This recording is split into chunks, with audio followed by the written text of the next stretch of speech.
DNA படம் எப்படி இருக்குன்னு இப்ப பாத்துடலாம். அத்ரவா லவ் ஃபெயிலியரால குடிக்க அடிக்ட் ஆகி டி அடிக்ஷன் சென்டருக்கு போய் சரியாகி வெளியில வந்தவர். நிமிஷா மன வளர்ச்சி கம்மியானவங்க. இவங்க ரெண்டு பேருக்கும் மேரேஜ் ஆகுது. மேரேஜ் ஆனதுக்கு அடுத்து இவங்க லைஃப்ல நடக்க போற எதிர்பாராத சம்பவங்களை த்ரில்லா சொல்லியிருக்கிற படம் தான் டிஎன்ஏ. எனக்கு இந்த படம் ரொம்ப பிடிச்சது. ஸ்டோரியாவும் சரி, ரைட்டிங்காவும் சரி, இதை எக்ஸிக்யூட் பண்ண விதமாவும் சரி, எல்லாமே இந்த படத்துல வேற லெவல்ல இருந்துச்சு. ஃபர்ஸ்ட் ஆஃப் பொறுத்த வரைக்கும் ஸ்டார்டிங்ல கொஞ்சம் ஸ்லோவா தான் ஸ்டார்ட் ஆகும். ஆனா மெல்லமா ஸ்டோரி உள்ள போக போக ஹாஸ்பிட்டல்ல இந்த மாதிரி எல்லாம் நடக்குதான்னு ஆடியன்ஸை ஷாக் ஆக வைக்கிற மாதிரி ரொம்ப இன்ட்ரெஸ்டிங்கா என்கேஜிங்கா ஃபர்ஸ்ட் ஆஃப் எடுத்திருந்தாங்க. இன்ட்ரோல இவங்க முடிச்ச விதமே ஒரு கேள்வியோட முடியும்.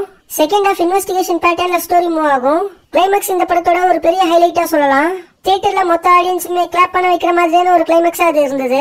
சோ ஒரு எக்ஸலண்டான ஃபர்ஸ்ட் ஆஃப், இதுக்கு எந்த ஒரு விதத்திலையும் கம்மியாகாத ஒரு சூப்பரான செகண்ட் ஆஃப். அத்ரவா, நிமிஷா, பாலாஜி, சக்திவேல் இந்த மூணு பேர் தான் இந்த படத்துல முக்கியமான கேரக்டர்ஸ்.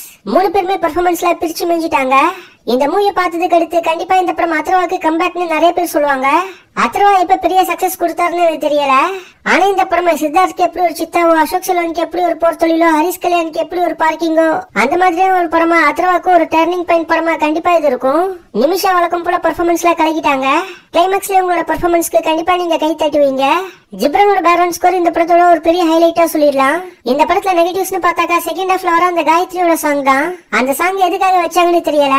அந்த சாங் மட்டும் தூக்கிட்டா இது பெருசா நெகட்டிவ்ஸே இல்லாத ஒரு படமா வந்திருக்கும். நாம எல்லாருமே எதிர்பார்த்த மாதிரி தமிழ்ல ஒரு சூப்பரான த்ரில்லர் இப்போ வந்திருக்கு. ஸ்டோரியா, ஸ்கிரீன் பிளேவா, ரைட்டிங்கா பாக்குறப்ப இதுதான் படம்ங்கிற மாதிரியான ஒரு ஃபீலை கண்டிப்பா இந்த டிஎன்ஏ உங்களுக்கு கொடுக்கும். அடல் கண்டென்ட் எல்லாம் பெருசா இந்த படத்துல எதுவும் கிடையாது. ஓவராலா என்னோட ஹைலி ரெக்கமெண்டட் மூவி இது. ஒர்த்தான மூவி, தியேட்டர்ல பார்க்க மிஸ் பண்ணாதீங்க.